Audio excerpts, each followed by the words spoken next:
Hello guys, welcome back to Trading for Beginners, and in this video I am going to talk about how can you create your Binance account with email address. So without any further ado, let's dive right into this exciting video.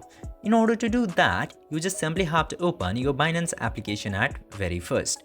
And after opening the Binance application, you will get to see a bunch of options.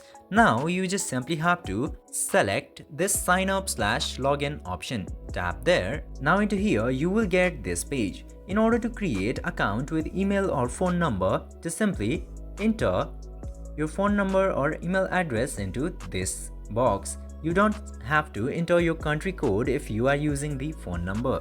I'm using email address, so I don't have to care about any of those. And after entering your email address or phone number, tap to next button. And after that, it will give a verification code into your email address. Just simply enter the verification code into this box and then tap to next button. And after that, it will give an option to enter your password. Just simply enter your password or create it. And now, after creating a password, tap to next button.